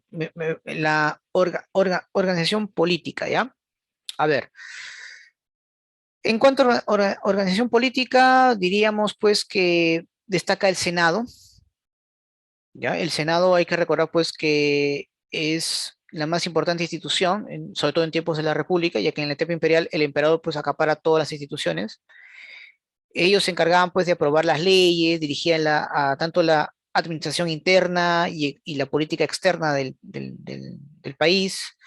Estaba integrado pues por más de 300 ciudadanos, todos ellos provenientes pues de las más poderosas familias, ¿no? De Roma. Y estos eran elegidos a su vez por las asambleas de ciudadanos, ¿no? En los famosos comicios centuriados, por así decirlo, ¿no? Y el Senado tenía que tener otras instituciones que también cumplan ciertas funciones, ¿no? A la cual pues llamamos magistraturas, ¿no? ¿Qué son las magistraturas? Bueno, son instituciones subordinadas al Senado y tenían la función obviamente de poder tener cierto control político, ¿no? O poder político en realidad. En este caso pues tenemos a los cónsules, ¿correcto? Eran pues personas que tenían un cargo importante y su función básicamente era dirigir a los ejércitos y también y tomar pues una serie de decisiones políticas, ¿no? El cargo era pues de un año, ¿no? De un año. Tenemos a los pretores, eran los encargados pues de administrar justicia, ¿no? Los censores eran los que se encargaban de elaborar los censos de los ciudadanos según su fortuna. Eso permitía pues que poder cobrar más impuestos a los que tenían más, ¿no? Los ediles eran una especie de alcaldes, es decir, se encargaban pues de administrar la ciudad, ¿no? El mantenimiento del ornato, la limpieza de la ciudad. Los cuestores eran los encargados pues de recaudar los impuestos y también administrar el tesoro público. Y por último tenemos a los tribunos de la plebe, que eran pues representantes de los plebeyos ante el Senado, ¿no? Y los cónsules, ¿no? Ellos eran los que representaban los intereses de los plebeyos, ¿no? Ante el Senado, ¿no? Y como te mencioné hace poco, en caso de emergencia o de guerras, por ejemplo, pues a uno de los cónsules se le nombraba dictador, ¿ya? Eh, y con poderes ilimitados para un periodo de 6 meses para que resuelva la crisis, ¿correcto? Eso también quería volver a recalcarlo, ¿ya? Um, Ahora, quisiera hacer una cosa, una reflexión aquí, jóvenes. El Senado tenía, pues, obviamente, el poder y se elegían, ¿no? Gracias mm, a este comicio centuriados, pero que también eran del poder político, de las familias poderosas, o sea, prácticamente se concentraba el poder. Algo similar estamos viendo en las democracias de hoy, sobre todo en el Perú, donde, por ejemplo, tenemos una representación indirecta a través de los parlamentos. Los partidos políticos, muchos de nuestros partidos políticos no son como deberían ser, decir, ¿por qué? Porque simplemente pues los dueños de los partidos políticos son los que toman, ¿no? Van a la contienda electoral. Y porque, por ejemplo, algo característico en nuestro país, eh, para tomar un mayor control del Poder Ejecutivo es sin duda la segunda vuelta. Nadie toma en cuenta eso. La segunda vuelta es como un candado para poder obviamente utilizarlo y de acuerdo a los beneficios o intereses del poder que en ese momento toma decisiones importantes, ¿no? Ahí estamos viendo justamente eso, ¿no? Es más, si te das cuenta, todos los partidos políticos que están en las elecciones presidenciales, al menos en los últimos años, son partidos políticos de Lima. Por alguna razón o algún motivo se les está pidiendo que partidos políticos de fuera de Lima, los famosos movimientos políticos, tengan algún tipo de participación. Recién en esta elección el periodo de Pedro Pablo Kuczynski han existido dos o tres partidos fuera de la capital, pero en los años anteriores todos los partidos obviamente eran de la capital. Hay ciertas eh, mecanismos que evitan, ¿no?, que los partidos políticos o los movimientos políticos del interior del país formen partidos políticos y puedan también tener alguna participación. Eso también se está viendo bastante, ¿no? Y el Senado utilizaba un mecanismo también similar, ¿no? Donde se elegían, pero gracias a esos comicios, pero que a su vez esos comicios estaban formados por esas grandes familias que los tenían ahí para velar por sus intereses económicos, ¿no? Muy bien. Para terminar, vamos a ver aquí, acabaremos con el aporte más importante de Roma, el derecho, ¿no? Profesor, pero si, ya a ver, el derecho fue el principal legado cultural de Roma, pero que en otros pueblos no habían derechos, no habían leyes. Yo que recuerdo el Código de Hammurabi, es una norma, es una ley. Correcto.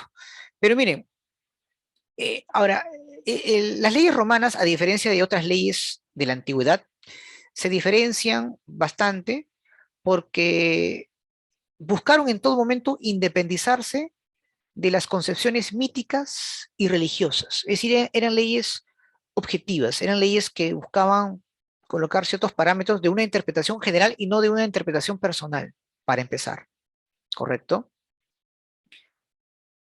Y las leyes de Roma se fundamentaron principalmente pues en todo lo que tenga que ver con la propiedad privada, la familia, los contratos. Es más, muchos de los términos y, y normas de hoy en día son de origen latino, que es el idioma de Roma. Es más, la legislación peruana, y eso pregúntale también a tu profesor de cívica, se basan principalmente o tienen un origen derecho romano. Por eso es la gran diferencia entre la legislación del Perú y la legislación de Estados Unidos.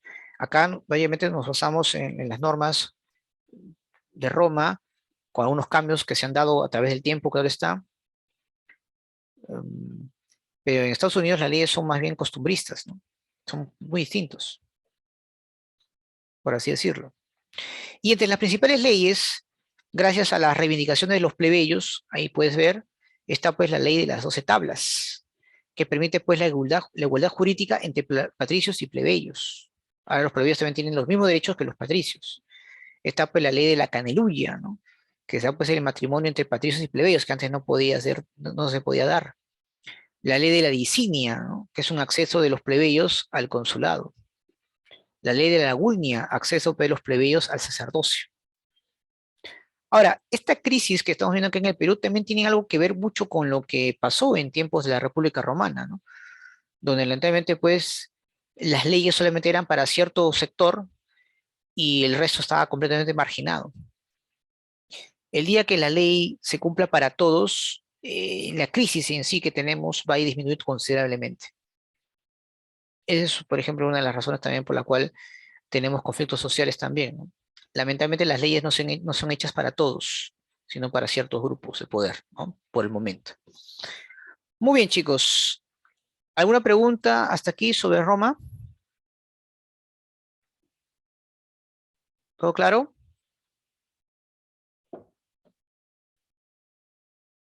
Muy bien. Bien, jóvenes, vamos a terminar esta clase con lo que es los relieves del Perú. La división de nuestro territorio peruano, jóvenes, tanto en la costa, Andes y la Amazonía, sin duda es muy compleja. Es decir, nuestro relieve, debido pues al dominio de la cordillera andina, que extiende pues, o que se expande en todo nuestro país, pues permite ciertas características. Es más, en su momento también mencionamos pues que la cordillera andina también modifica pues nuestros diversos climas que tenemos, ¿no? Y vamos hoy día pues a conocer algunas características de los principales territorios. Empecemos con la costa, ¿no? El relieve de la costa peruana. Algo rápido nada más, por ejemplo. Hay que recordar pues que nuestra costa, por ejemplo, o la geomorfología de la costa peruana, entre las que destacan, por ejemplo, son los tablazos, ¿ya? Ahora muchos dirán, profesor, ¿y los tablazos qué son? Bueno, son terrazas de origen marino que se han formado como consecuencia pues, del proceso de pirogénesis, ¿no? Es decir, un lento movimiento de ascenso de la corteza. Y la importancia es que ahí justamente se extraen petróleo y gas natural. Entre los más importantes tablazos está pues Zorritos en Tumbes, Máncora en Piura. Tenemos aquí también la tablada de Lurín en Lima, por ejemplo. Muy bien. Tenemos por otro lado los desiertos también. Estos desiertos en realidad, pues, ¿qué son? Bueno, los desiertos en este caso vienen a ser suelos seriazos, es decir, son, digamos, tierras que no producen mucha, o no, en este caso, mm, escasa vegetación, así es, ¿no? Debido a la ausencia de las lluvias. Pero en nuestra costa tienen algo peculiar. Mayormente, pues, conforman espacios de uso poblacional, ¿no? En algunos casos también zonas militares, industrial o relleno sanitario, ¿no? Pero mayormente la gente utiliza esto como un lugar, como una zona poblacional, ¿no? Ahí tenemos pues el desierto de Villa El Salvador, por ejemplo, Villa María del Triunfo, etcétera. Tenemos el desierto más grande, que es el desierto de Sechura, en Piura. Tenemos el desierto de Ancón, Villa El Salvador, etcétera, ¿no? ¿Correcto? Muy bien. Vamos a hablar acerca de los valles, ¿ya? Profesor, ¿y qué son los valles? Son áreas de sedimentos de materiales arrastrados por los ríos de las zonas andinas, ¿no? Y que se usa principalmente para la agricultura y también para zonas urbanas, ¿no? Entonces, la principal importancia que tienen los valles es que de uso agrícola y urbano. Ahí tenemos pues el valle de Jequetepeque, por ejemplo, en La Libertad, Fortaleza, Lima, Majes en Arequipa, ¿correcto?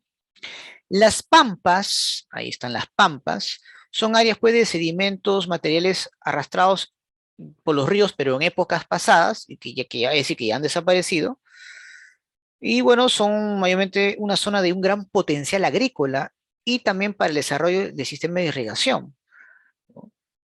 Claro, porque obviamente al haber escasez de lluvias, pues, se necesita pues de represas, reservorios, justamente para poder, poder realizar esta actividad, ¿no? La actividad agrícola, que es uno de los más importantes que tenemos, como la de Olmos, por ejemplo, un proyecto que ha demorado casi 100 años en desarrollarse, ¿no? Desde tiempos de Leguía hasta tiempos de Yantumala, en la cual pues ha habido lamentablemente mucha eh, eh, la burocratización, ¿no? La dejadez del Estado ha permitido pues que este proyecto se haya alargado por mucho tiempo, ¿no? Olmos, ¿dónde queda, profesor? En Lambayeque, ¿no? Y bueno, también las pampas sirven pues para la crianza de aves de corral también, ¿no? Se está utilizando bastante en eso. Muy bien. Ahora vamos a hablar rápidamente de los valles en las zonas andinas, ¿no? Con eso no quiere decir que son las únicas, ¿ah? Obviamente hay otras más también en la costa, pero por factor tiempo solamente nos vamos a dedicar a algunos de los más relevantes, ¿no? En el caso de relieve andino hay que recordar pues que cubre el 30% de la extensión de la superficie de nuestro territorio. Hay que recordar pues que la región andina constituye pues la zona central y de mayor altitud del territorio. Y tiene una estructura muy compleja, ¿no? Es accidentada, abrupta, y importante recordar, chicos, que no se olviden, los Andes constituye la zona de mayor producción agrícola de consumo interno para el país. ¿no? Si la región andina un día se pone de acuerdo en no distribuir alimentos, pues no sabemos qué hacer, ¿no? Entre los principales relieves, sin duda destaca lo que es los valles interandinos, que son depresiones de suelo fértil, un clima muy templado, donde mayormente se concentra pues la población urbana y de la producción agrícola para el consumo interno. Es decir, es una zona donde es propio o es propicio para el desarrollo agrícola, por el valle, por el suelo y por el clima que se tiene. Entre los principales valles está pues el Valle de Mantaro, lamentablemente muy contaminado por los relaves mineros. Tenemos el relieve de Cajatambo, Urubamba, en fin. En Cajamarca también hay importantes valles intervenidos, pero el problema es que también en algunos sectores esto perjudica el ecosistema debido a los yacimientos mineros que existen ahí también, ¿no?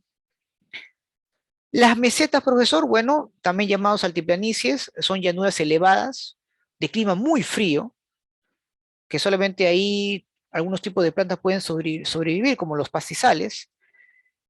Y bueno, debido a que el intenso frío no se puede cultivar, la gente pues se dedica mayormente pues a la ganadería, ¿no? A la ganadería.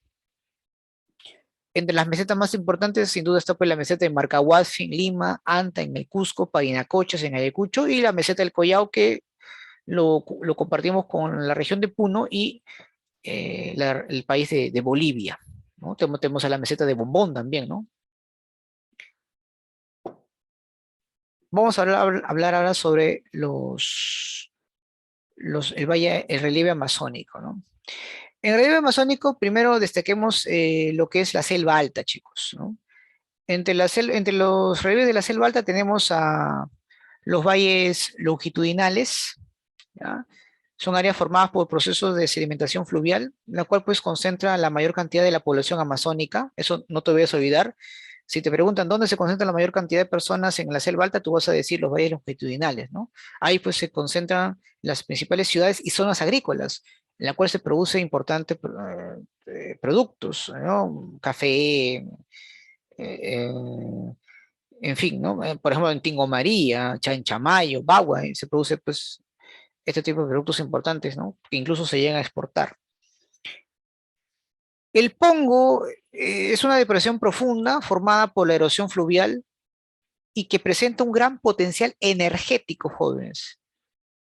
Eso es fundamental, eso es la principal característica o la importancia de los pongos, ¿ya? Que de hecho solamente te van a preguntar. Ahí tenemos pues el pongo de Rentema, en el río Marañón, Orellana, río Ucayali, Aguirre, en el río Guayaga, ¿no? Ahí también pues están las cuevas, pues no lo he colocado ahí, pero siempre tener en cuenta. Y para terminar, vamos a hablar sobre los relieves de la selva baja.